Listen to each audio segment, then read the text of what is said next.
ਸਤਿ ਸ਼੍ਰੀ ਅਕਾਲ। ਤੁਸੀਂ ਜੁੜੇ ਹੋਏ ਹੋ ਪੰਜਾਬੀ ਰੇਡੀਓ USA ਦੇ ਨਾਲ ਤੇ ਮੈਂ ਹਾਂ ਪ੍ਰਵੀਨ ਸ਼ਰਮਾ। ਇਸ ਵੇਲੇ ਤੁਸੀਂ ਪੰਜਾਬੀ ਰੇਡੀਓ USA ਦੇ ਨਾਲ AM FM ਸਟੇਸ਼ਨਸ ਤੋਂ ਇਲਾਵਾ ਡਾਇਲ ਟੂ ਲਿਸਨ ਦੇ ਨਾਲ ਤੇ ਹੋਰ ਸੋਸ਼ਲ ਮੀਡੀਆ ਪਲੇਟਫਾਰਮਸ ਤੇ ਜੁੜੇ ਹੋਏ ਹੋ ਤੇ ਇਸ ਵੇਲੇ ਪ੍ਰੋਗਰਾਮ ਖਬਰ ਤੇ ਨਜ਼ਰ ਲੈ ਕੇ ਹਾਜ਼ਰ ਹਾਂ। ਮੈਂ ਹਾਂ ਪ੍ਰਵੀਨ ਸ਼ਰਮਾ। ਪ੍ਰੋਗਰਾਮ ਦੇ ਵਿੱਚ ਆਪਾਂ ਜੁੜਾਂਗੇ ਪੰਜਾਬ ਦੇ ਵਿੱਚ ਪੱਤਰਕਾਰ ਦੀਪਕ ਸ਼ਰਮਾ ਜਨਾਰਥਲ ਜੀ ਨਾਲ ਤੇ ਜਾਣਾਂਗੇ ਕੁਝ ਅਹਿਮ ਖਬਰਾਂ ਬਾਰੇ, ਕੁਝ ਅਹਿਮ ਜਾਣਕਾਰੀਆਂ ਕਰਾਂਗੇ ਚਰਚਾ। ਪਰ ਉਸ ਤੋਂ ਪਹਿਲਾਂ ਧੰਨਵਾਦ ਸਾਡੇ ਸਪਾਂਸਰ ਦਾ ਜਿਹੜੇ ਜ਼ਰੀਆ ਬਣਦੇ ਨੇ ਇਹਨਾਂ ਪ੍ਰੋਗਰਾਮਾਂ ਨੂੰ ਤੁਹਾਡੇ ਤੱਕ ਪਹੁੰਚਾਉਣ ਦਾ। ਖਾਲਸਾ ਇੰਸ਼ੋਰੈਂਸ ਏਜੰਸੀ ਵਾਲੇ ਪਿਛਲੇ ਕਈ ਦਹਾਕਿਆਂ ਤੋਂ ਇੰਸ਼ੋਰੈਂਸ ਦੇ ਵਿੱਚ ਸ਼ਾਨਦਾਰ ਸੇਵਾਵਾਂ ਦੇਣ ਦੇ ਲਈ ਜਾਣੇ ਜਾਂਦੇ ਨੇ। ਕਿਸੇ ਵੀ ਤਰ੍ਹਾਂ ਦੀ ਇੰਸ਼ੋਰੈਂਸ ਦੇ ਲਈ ਤੁਸੀਂ ਇਹਨਾਂ ਦੇ ਨਾਲ 408 272 2500 ਤੇ ਗੱਲ ਕਰ ਸਕਦੇ ਹੋ। ਟਰਕੀਆਨਾ ਇਮੀਗ੍ਰੇਸ਼ਨ ਲਾ ਫਰਮ ਵਾਲੇ ਟਰਕੀਆਨਾ ਇਮੀਗ੍ਰੇਸ਼ਨ ਬਾਬਤ ਤੁਹਾਡਾ ਕੋਈ ਸਵਾਲ ਹੈ, ਕੋਈ ਸਲਾਹ ਕਰਨੀ ਹੈ ਤਾਂ ਇਹਦੇ ਨਾਲ 915 ਤੇ ਗੱਲ ਕੀਤੀ ਜਾ ਸਕਦੀ ਹੈ। ਗੁਰਦੀਪ ਸਿੰਘ ਬਿਰਦੀ ਕਲੋਵੇ, ਸਤਨਾਮ ਸਿੰਘ ਸ਼ੇਰਗਿੱਲ ਸਿਲਮਾ, ਅਰਵਿੰਦਰ ਹਲਵਾਰਾ ਫਰੈਜ਼ਨੋ, ਮਨਜੀਤ ਸਿੰਘ ਦੀਵਾਨਾ, ਬੂਟਾ ਸਿੰਘ ਰਾਣੀਪੁਰ ਫਰੈਜ਼ਨੋ, ਚਰਨਜੀਤ ਸਿੰਘ ਬਦਵਾਲ, ਪਿਆਰਾ ਸਿੰਘ, ਰਾਹੁਲ ਗੁਰਪਾਲ ਗਿੱਲ ਸੈਕਰਾਮੈਂਟੋ, ਗੁਰਦੀਪ ਸਿੰਘ ਗਿੱਲ ਤੇ ਪਰਿਵਾਰ ਯੂਬਾ ਸਿਟੀ, ਮਨਦੀਪ ਸਿੰਘ, ਸਰਬਜੀਤ ਕੌਰ ਸੈਨ ਹੋਜ਼ੇ ਤੇ ਜ਼ੈਂਡਰ ਗਰੁੱਪ ਵਾਲੇ। ਕਿਸੇ ਵੀ ਤਰ੍ਹਾਂ ਦਾ ਘਰ ਖਰੀਦਣਾ ਜਾਂ ਘਰ ਵੇਚਣਾ ਜਾਂ ਲੈਣਾ ਤੁਸੀਂ ਹੋਮ ਲੋਨ ਤੇ ਇਹਨਾਂ ਦੇ ਨਾਲ 559 905 2575 ਤੇ ਗੱਲ ਕੀਤੀ ਜਾ ਸਕਦੀ ਹੈ। ਜੁੜਦੇ ਹਾਂ ਦੀਪਕ ਸ਼ਰਮਾ ਜਨਾਰਥਲ ਜੀ ਨਾਲ ਤੇ ਉਸ ਤੋਂ ਬਾਅਦ ਖਬਰਾਂ ਤੇ ਕਰਦੇ ਹਾਂ ਚਰਚਾ। ਸ਼ਰਮਾ ਜੀ ਸਤਿ ਸ਼੍ਰੀ ਅਕਾਲ, ਸਵਾਗਤ ਹੈ ਪੰਜਾਬੀ ਰੇਡੀਓ। ਸਤਿ ਸ਼੍ਰੀ ਅਕਾਲ ਜੀ ਸਾਰੇ ਸਰੋਤਿਆਂ ਨੂੰ, ਮੇਰੀ ਪਿਆਰ ਭਰੀ ਸਤਿ ਸ਼੍ਰੀ ਅਕਾਲ ਜੀ। ਅੱਜ ਸਫ਼ਰ ਚੋਂ ਹੀ ਕਰਾਂਗੇ ਗੱਲ। ਫਰੀਦਕੋਟ ਮੈਡੀਕਲ ਕਾਲਜ ਜਿਹੜਾ ਧਰਨਾ ਚੱਲ ਰਿਹਾ ਉਹਦੇ ਲਈ ਉੱਥੇ ਜਾ ਰਹੇ ਹਾਂ ਜੀ। ਸ਼ਰਮਾ ਜੀ, ਪਹਿਲੀ ਖਬਰ ਦੇ ਵੱਲ ਵਧ ਗਏ ਤੇ ਗੱਲ ਕਰੀਏ ਸਿਆਸੀ ਜ਼ਮੀਨ ਦੇ ਰਫੜ ਦੀ। ਮਾਨ ਨੇ ਮਾਨ ਤੋਂ ਪੰਚਾਇਤੀ ਜ਼ਮੀਨ ਛੁਡਾ ਲਈ ਹੈ। ਇੱਕ CM ਹੈ ਤੇ ਇੱਕ MP ਹੈ, ਪਰ ਐਤਕੀ ਉਹ ਗੱਲ ਨਹੀਂ ਬਣੀ ਜਿਵੇਂ ਪਿਛਲੀ ਵਾਰੀ ਜ਼ਮੀਨਾਂ ਛੁਡਾ ਲਈਆਂ ਤੇ ਲੋਕ ਛੱਡ ਕੇ ਘਰਾਂ 'ਚ ਬਹਿ ਗਏ। ਹੁਣ ਐਤਕੀ ਰੌਲਾ ਰੱਪਾ ਖਾਸਾ ਪੈ ਗਿਆ। ਦੇਖੋ, ਪਹਿਲੀ ਗੱਲ ਤਾਂ ਇਹ ਹੈ ਕਿ ਲਗਾਤਾਰ ਜਦੋਂ ਨਵੀਂ ਸਰਕਾਰ ਬਣੀ ਤਦ ਤੋਂ ਇਹਨਾਂ ਨੇ ਇਹ ਪਹਿਲ ਕਦਮੀ ਕੀਤੀ ਸੀ ਕਿ ਜਿਹੜੀਆਂ ਪੰਚਾਇਤੀ ਜ਼ਮੀਨਾਂ ਦੇ ਉੱਤੇ ਨਜਾਇਜ਼ ਕਬਜ਼ੇ ਨੇ, ਸਰਕਾਰੀ ਜ਼ਮੀਨਾਂ ਦੇ ਉੱਤੇ ਨਜਾਇਜ਼ ਕਬਜ਼ੇ ਨੇ, ਅਸੀਂ ਉਹ ਛਡਾਵਾਂਗੇ ਤੇ ਉਹ ਪੰਜਾਬ ਲਈ ਜ਼ਮੀਨਾਂ ਵਰਤੀਆਂ ਜਾਣਗੀਆਂ। ਉਹਦੇ ਲਈ ਅਸੀਂ ਪਹਿਲ ਕਦਮੀ ਕਰਾਂਗੇ। ਔਰ ਉਹਦੀ ਪਹਿਲ ਕਦਮੀ ਜੋ ਸ਼ੁਰੂ ਹੋਈ ਤਦ ਲੋਕਾਂ ਨੂੰ ਬਹੁਤ ਆਸ ਸੀ ਕਿ ਲੈ ਭਾਈ ਹੁਣ ਪੰਜਾਬ ਦੀ ਨਵੀਂ ਬਣੀ ਸਰਕਾਰ, ਭਗਵੰਤ ਮਾਨ ਹੋਰਾਂ ਦੀ ਸਰਕਾਰ ਫੀਤਾ ਲੈ ਕੇ ਹੋ ਸਕਦਾ ਸਿਸਮਾ ਫਾਰਮ ਹਾਊਸ ਤੇ ਪਹੁੰਚ ਜਾਵੇ, ਹੋ ਸਕਦਾ ਹੈ ਸੁਖ ਵਿਲਾ ਤੇ ਪਹੁੰਚ ਜਾਵੇ, ਹੋ ਸਕਦਾ ਹੈ ਵੱਡੇ ਘਰਾਣਿਆਂ ਦੀਆਂ, ਵੱਡੇ ਕਾਰਪੋਰੇਟ ਲੋਕਾਂ ਦੀਆਂ, ਵੱਡੇ ਰਾਜਨੀਤਿਕ ਧਿਰਾਂ ਦੀਆਂ ਉਹਨਾਂ ਜ਼ਮੀਨਾਂ ਦੀ ਨਾਪ ਤੋਲ ਹੋਵੇ ਜਿਨ੍ਹਾਂ ਨੇ ਉੱਥੇ ਇਸ ਕਦਰ ਮਤਲਬ ਕਬਜ਼ੇ ਕੀਤੇ ਹੋਏ ਨੇ। ਸੋ ਇਸ ਲਈ ਉਹਦੀ ਉਮੀਦ ਸੀ। ਪਰ ਜਦੋਂ ਇਹ ਧਿਰਾਂ ਪਿੰਡਾਂ ਵਿੱਚ ਦਾਖਲ ਹੋਈਆਂ ਤੇ ਪਿੰਡਾਂ ਦੇ ਵਿੱਚ ਮਤਲਬ ਕਿ ਗਰੀਬ ਤਬਕਾ, SC-BC ਭਾਈਚਾਰਾ, ਆਰਥਿਕ ਤੌਰ ਤੇ ਕਮਜ਼ੋਰ ਭਾਈਚਾਰਾ, ਉਹਨਾਂ ਦੇ ਛੱਪਰਾਂ ਤੱਕ, ਉਹਨਾਂ ਦੇ ਬਾੜਿਆਂ ਤੱਕ ਤੇ ਉਹਨਾਂ ਦੇ ਕੋਲ ਬੇਸ਼ੱਕ ਉਹ ਜ਼ਮੀਨ ਉਹਨਾਂ ਨੂੰ ਪੰਚਾਇਤ ਵੱਲੋਂ ਰਾਜਨੀਤਿਕ ਧਿਰਾਂ ਦੀ ਸ਼ਹਿ ਦੇ ਉੱਤੇ ਹੀ ਅਲਾਟ ਹੋਈ ਹੋਵੇ, ਇਸ ਲਈ ਵੀ ਕਿ ਪੰਜਾਬ 'ਚ ਪੰਚਾਇਤੀ ਵੋਟਾਂ ਲਈ ਜਾਂ MLA ਦੀਆਂ ਵੋਟਾਂ ਲਈ ਅਲਾਟ ਹੋਈ ਹੋਵੇ, ਪਰ ਉਹ ਹੈ ਲੋੜਵੰਦ ਲੋਕ ਸੀ, ਇਹਦੇ ਵਿੱਚ ਕੋਈ ਦੋ ਰਾਏ ਨਹੀਂ ਕਿ ਉਹਨਾਂ 'ਚ ਜ਼ਿਆਦਾਤਰ ਲੋੜ। ਸੋ ਇਸ ਲਈ ਉੱਥੇ ਫਿਰ ਰੌਲਾ ਵੀ ਪਿਆ, ਸਰਕਾਰ ਸਵਾਲਾਂ ਦੇ ਘੇਰੇ 'ਚ ਵੀ ਆਈ।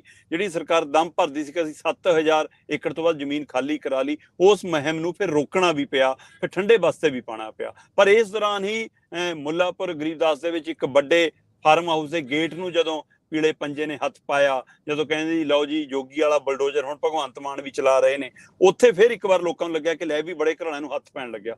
ਪਰ ਦੂਸਰੇ ਦਿਨ ਤਸਵੀਰ ਸਾਫ਼ ਹੋ ਗਈ ਕਿ ਮਾਮਲਾ ਕੋਰਟ 'ਚ ਹੈ ਜਨਾਬ, ਤੁਸੀਂ ਬਸ ਗੇਟ ਨੂੰ ਹੱਥ ਲਾ ਕੇ ਮੁੜਿਆ, ਇਹ ਗੇਟ ਗੇਰ ਕੇ ਉਹਦੀ ਵੀਡੀਓ ਪਾ ਕੇ ਆ ਗਏ, ਅੰਦਰ ਤਾਂ ਕੁਝ ਵੀ ਨਹੀਂ ਹੋਇਆ, ਫਾਰਮ ਹਾਊਸ ਤਾਂ ਉਵੇਂ ਹੀ ਹੈ।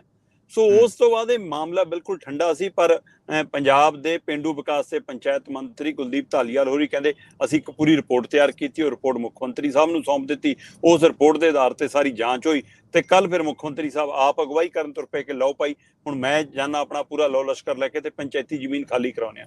ਤੇ ਰਿਕਾਰਡ ਜਿਹੜਾ ਸਾਹਮਣੇ ਆਇਆ ਕਿ 2828 ਮਤਲਬ ਲਗਭਗ 3000 ਏਕੜ ਦੇ ਕਰੀਬ ਜ਼ਮੀਨ ਹੈ ਜਿਹੜੀ ਉਹ ਵੱਡੀਆਂ ਕੰਪਨੀਆਂ ਦੇ ਕੋਲ ਸੀ, ਵੱਡੇ ਘਰਾਣਿਆਂ ਕੋਲ ਸੀ ਤੇ ਉਹਨਾਂ ਤੋਂ ਅਸੀਂ ਕਬਜ਼ਾ ਛਡਾ ਲਿਆ। ਹੁਣ ਇਹ ਪੰਜਾਬ ਸਰਕਾਰ ਦਾ ਦਾਅਵਾ ਹੈ ਕਿ ਜਿਹੜੀ ਉਹ ਜ਼ਮੀਨ ਸੀ ਉਹਦੇ ਵਿੱਚੋਂ ਇੱਕ ਘਰਾਣੇ ਦੇ ਕੋਲ ਜਿਹੜੀ ਕੰਪਨੀ ਆ, ਵੱਡੀ ਕਾਰਪੋਰੇਟ ਉਹਦੇ ਕੋਲ 1000 ਏਕੜ ਤੋਂ ਵੱਧ ਜ਼ਮੀਨ ਸੀ। ਔਰ ਉਸ ਮਾਮਲੇ ਦੇ ਵਿੱਚ ਅਸੀਂ ਕੋਰਟ ਤੋਂ ਮਨਜ਼ੂਰੀ ਲੈ ਕੇ ਆਏ ਹਾਂ, ਕੋਰਟ ਤੋਂ ਸਾਡੇ ਕੋਲ ਆਰਡਰ ਨੇ ਤੇ ਇਹਦੇ ਬਾਵਜੂਦ ਕੋਈ ਕਬਜ਼ਾ ਸੀ, ਅਸੀਂ ਉਹ ਛਡਾਉਣ ਆਏ ਤੇ ਇਸ ਲਈ ਉਹਦੇ ਨਾਲ ਹੀ ਇਹ ਬਾਕੀ ਜ਼ਮੀਨਾਂ ਸੀਗੀਆਂ ਤੇ ਅਸੀਂ ਛਡਾ ਲਿਆ, ਅਸੀਂ ਕਬਜ਼ਾ ਹੁਣ ਆਪਣੇ ਹੱਥ 'ਚ ਲੈ ਲਿਆ। ਉਹ 28 ਏਕੜ ਜ਼ਮੀਨ ਦੇ ਵਿੱਚੋਂ ਜਿਹੜਾ ਚਰਚਾ ਬਣੀ ਉਹ 1100 ਵਾਲਿਆਂ ਦੀ ਨਹੀਂ ਬਣੀ, ਉਹ 300 500 ਵਾਲਿਆਂ ਦੀ ਨਹੀਂ ਬਣੀ, ਉਹ ਇੱਕ ਤਾਂ ਬਣੀ 125 ਏਕੜ ਵਾਲਿਆਂ ਦੀ, ਇੱਕ ਬਣੀ 28 ਏਕੜ ਵਾਲਿਆਂ ਦੀ। ਸੋ ਇਸ ਮਸਲੇ ਦੀ ਚਰਚਾ ਜ਼ਿਆਦਾ ਬਣੀ ਕਿਉਂਕਿ ਇਹ ਦੋਏ ਨਾਮ ਸਿਮਰਜੀਤ ਮਾਨ ਨਾਲ ਜੁੜੇ ਕਿ ਸਿਮਰਜੀਤ ਮਾਨ ਹੋਰਾਂ ਦੇ ਮੁੰਡੇ ਕੋਲ 125 ਏਕੜ ਤੋਂ ਵੱਧ ਉੱਥੇ ਕਹਿੰਦੇ ਨਜਾਇਜ਼ ਕਬਜ਼ੇ ਵਾਲੀ ਜ਼ਮੀਨ ਹੈ ਜੀ। ਤੇ ਇਸੇ ਤਰ੍ਹਾਂ ਸਿਮਰਜੀਤ ਮਾਨ ਦੇ ਮੁੰਡੇ ਮਤਲਬ ਕਿ ਧੀ ਔਰ ਜਵਾਈ ਕੋਲ, ਉਹਨਾਂ ਕੋਲ ਵੀ ਕਹਿੰਦੇ 28 ਏਕੜ ਦੇ ਕਰੀਬ ਉੱਥੇ ਜ਼ਮੀਨ ਨਿਕਲੇ ਆਈ। ਤੇ ਫਿਰ ਗੁਰਪ੍ਰੀਤ ਕਾਂਗੜ ਜਿਹੜੇ ਕੈਪਟਨ ਅਮਰਿੰਦਰ ਦੇ ਖਾਸ ਮੰਨੇ ਜਾਂਦੇ ਨੇ, ਉਹਨਾਂ ਕੋਲ ਵੀ 5 ਏਕੜ ਜ਼ਮੀਨ ਦਾ ਦਮ ਭਰਿਆ ਸਰਕਾਰ ਨੇ। ਸੋ ਇਸ ਨੂੰ ਲੈ ਕੇ ਜਦੋਂ ਇਹ ਚਰਚਾ ਬਾਹਰ ਨਿਕਲੀਆਂ ਤਦ ਇੱਕੋ ਸਾਰ ਲੋਕਾਂ ਦੇ ਮਨਾਂ 'ਚ ਆਇਆ ਕਿ ਕੀ ਇਹ ਵੱਡਾ ਉਪਰਾਲਾ ਸਰਕਾਰ ਦਾ, ਕੀ ਇਹ ਸਰਕਾਰ ਦੀ ਵੱਡੀ ਪ੍ਰਾਪਤੀ 'ਚ ਗਿਣੀ ਹੈ, ਜਾਂ ਇਹ ਸਿਆਸੀ ਜ਼ਮੀਨ ਖਿਸਕਣ ਦਾ ਨਤੀਜਾ ਕਿ ਸੰਗਰੂਰ ਦੇ ਵਿੱਚ ਜਿਹੜੀ ਸਿਆਸੀ ਜ਼ਮੀਨ ਆਮ ਆਦਮੀ ਪਾਰਟੀ ਦੇ ਪੈਰਾਂ ਹੇਠ ਤੋਂ ਸਿਮਰਜੀਤ ਮਾਨ ਹੋਰਾਂ ਨੇ ਖਿੱਚ ਲਈ, ਸਿਮਰਜੀਤ ਮਾਨ ਹੋਰਾਂ ਨੇ 4 ਮਹੀਨਿਆਂ 'ਚ 3 ਮਹੀਨਿਆਂ 'ਚ ਹੀ ਉਹ ਜ਼ਮੀਨ ਉਹਨਾਂ ਤੋਂ ਖਸਕਾ ਲਈ ਕਿ ਉਹ ਜ਼ਮੀਨ ਦਾ ਬਦਲਾ ਲੈਣ ਲਈ ਇਹ ਜ਼ਮੀਨ ਹਥਿਆਈ ਗਈ ਹੈ। ਹੁਣ ਸਿਮਰਜੀਤ ਮਾਨ ਦਾ ਮੁੰਡਾ ਵੀ, ਸਿਮਰਜੀਤ ਮਾਨ ਹੋਰੀ ਵੀ, ਉਹਨਾਂ ਦੀ ਪਾਰਟੀ ਦੇ ਲੀਡਰ ਵੀ, ਇੱਥੋਂ ਤੱਕ ਕਿ ਮਾਨ ਸਾਹਿਬ ਦਾ ਦੋਹਤਾ ਵੀ ਪ੍ਰੈਸ ਕਾਨਫਰੰਸ ਕਰਕੇ ਕਹਿ ਰਿਹਾ ਕਿ ਕੋਰਟ 'ਚ ਚੈਲੰਜ ਕਰਾਂਗੇ, ਕੋਈ ਸਾਡੇ ਕੋਲ ਸਟੇ ਸੀ, ਇਹਨਾਂ ਨੇ ਸਾਡੀਆਂ ਆਪਣੀਆਂ ਜ਼ਮੀਨਾਂ ਨੇ, ਸਾਡੀਆਂ ਜਾਇਦਾਦ ਨੇ, ਮੇਰੇ ਮਾਮੇ ਦੀ ਕਹਿੰਦਾ ਉਹ ਜੱਦੀ ਪੁਸ਼ਤੀ ਜ਼ਮੀਨ ਹੈ, ਉਹ ਜਾਣਬੁੱਝ ਕੇ ਝੂਠ ਬੋਲਦੇ ਆ। ਕਾਂਗੜ ਕਹਿੰਦਾ ਅਸੀਂ ਤਾਂ 15 ਏਕੜ ਖਰੀਦੀ ਹੋਈ ਹੈ ਪ੍ਰਾਈਵੇਟ ਲੋਕ ਤੋਂ, ਇਹ ਪੰਚਾਇਤੀ ਜ਼ਮੀਨ ਹੈ ਹੀ ਨਹੀਂ ਗੀ। ਹੁਣ ਇਹ ਮਾਮਲਾ ਕੋਰਟ ਕਚਹਿਰੀ ਤੱਕ ਜਾਊਗਾ ਔਰ ਇੱਕ ਪਾਸੇ ਮਤਲਬ ਕਿ ਸਰਕਾਰ ਨੇ ਕੱਲ 2828 ਏਕੜ ਜ਼ਮੀਨ ਖਾਲੀ ਕਰਾ ਕੇ ਦਮ ਭਰਿਆ ਕਿ ਅਸੀਂ 9000 ਏਕੜ ਤੋਂ ਵੱਧ ਜ਼ਮੀਨ ਖਾਲੀ ਕਰਾ ਲਈ ਹੈ ਔਰ ਇਹ ਮੁਹਿੰਮ ਜਾਰੀ ਰਹੂਗੀ ਤਾਂ ਕਿ ਹੁਣ ਇਹ ਪੰਜਾਬ ਦੇ ਲੋਕਾਂ ਲਈ, ਪੰਜਾਬ ਦੇ ਹਿੱਤ ਲਈ ਵਰਤੀ ਜਾਵੇ।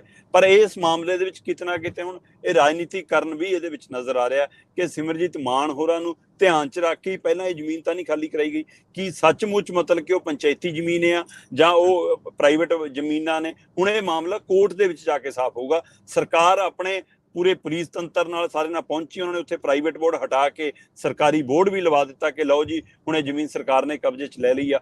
ਪਰ ਹੁਣ ਮਾਮਲਾ ਕੋਰਟ 'ਚ ਜਾਣ ਤੋਂ ਸਾਫ਼ ਹੋਊਗਾ। ਮੇਰਾ ਖਿਆਲ ਇਹ ਪਹਿਲੀ ਵਾਰ ਹੈ ਕਿ ਸਰਕਾਰ ਨੂੰ ਕੋਈ ਏਦਾਂ ਸਿੱਧਾ ਟੱਕਰ ਰਿਹਾ ਤੇ ਉਸ ਮਸਲੇ ਤੇ ਹੁਣ ਸਰਕਾਰ ਕਿਵੇਂ ਪੈਰਵੀ ਕਰੂਗੀ ਇਹ ਦੇਖਣ ਵਾਲੀ ਗੱਲ ਹੋਊਗੀ। ਹੁਣ ਤਾਂ ਐਡਵੋਕੇਟ ਜਨਰਲ ਵੀ ਨਵੇਂ ਲਾਏ ਨੇ, ਸੋ ਦੇਖਦੇ ਹਾਂ ਉਹ ਕੀ ਪੈਰਵਾਈ ਕਰਦੇ ਆ ਇਹਨਾਂ ਦੀ। ਹਾਂਜੀ ਬਿਲਕੁਲ, ਐਡਵੋਕੇਟ ਜਨਰਲ ਨਵੇਂ ਲਾਏ ਆ। ਪਰ ਸ਼ਰਮਾ ਜੀ ਕੋਸ਼ਿਸ਼ ਕਰਿਓ ਜੇ ਗੱਡੀ ਰੋਕ ਕੇ ਆਪਣੀ ਗੱਲ ਹੋ ਸਕੇ, ਕਿਉਂਕਿ ਸਾਡੇ ਜਿਹੜੇ ਦਰਸ਼ਕ ਨੇ ਉਹ ਥੋੜੀ ਸ਼ਿਕਾਇਤ ਕਰ ਰਹੇ ਨੇ ਕਿ ਸ਼ਰਮਾ ਜੀ ਦਾ ਫੇਸ ਸਹੀ ਨਹੀਂ ਦਿਖਦਾ ਤੇ ਉਹਨਾਂ ਦਾ ਜਿਹੜਾ ਗੱਲਬਾਤ ਆ ਉਹ ਵੀ ਕਈ ਵਾਰੀ ਉਖੜ ਜਾਂਦੀ ਆ ਸੁਣਨ ਦੇ ਵਿੱਚ, ਦੇਖਣ ਦੇ ਵਿੱਚ। ਸੋ ਇਸ ਕਰਕੇ ਬੇਨਤੀ ਹੈ ਜੇ ਤੁਸੀਂ ਸਲੋ ਕਰਕੇ ਰੋਕ ਕੇ ਗੱਲਬਾਤ ਕਰ ਸਕੋ ਤਾਂ ਬਹੁਤ ਮਿਹਰਬਾਨੀ। ਆਪਾਂ ਅਗਲੀ ਖਬਰ ਵੱਲ ਵਧੀਏ ਤੇ ਗੱਲ ਕਰੀਏ ਵੀਸੀ ਸਾਹਿਬ ਦੀ। ਵੀਸੀ ਸਾਹਿਬ ਨੂੰ ਗੰਦੇ ਬੈੱਡ ਤੇ ਕੀ ਪਾਇਆ ਮੰਤਰੀ ਸਾਹਿਬ ਨੇ ਤੇ ਵਿਰੋਧੀ ਧਿਰਾਂ ਨਾਰਾਜ਼ ਹੋ ਗਈਆਂ। ਇਹ ਸ਼ਰਮਾ ਜੀ ਏਦਾਂ ਕਿਉਂ ਹੈ ਵੀ ਜਦੋਂ ਕਿਸੇ ਵੀ ਅਫਸਰ ਤੇ ਕਾਰਵਾਈ ਹੁੰਦੀ ਹੈ ਤੇ ਅਫਸਰ ਫਿਰ ਵਿਕਟਮ ਕਾਹਤੋਂ ਬਣ ਜਾਂਦਾ ਜਦ ਕਿ ਉਹਦੇ ਕੋਲ ਇੱਕ ਬਹੁਤ ਵੱਡੀ ਪਾਵਰ ਹੁੰਦੀ ਹੈ ਜਦੋਂ ਉਹ ਕੰਮਕਾਰ ਕਰ ਰਿਹਾ ਹੁੰਦਾ।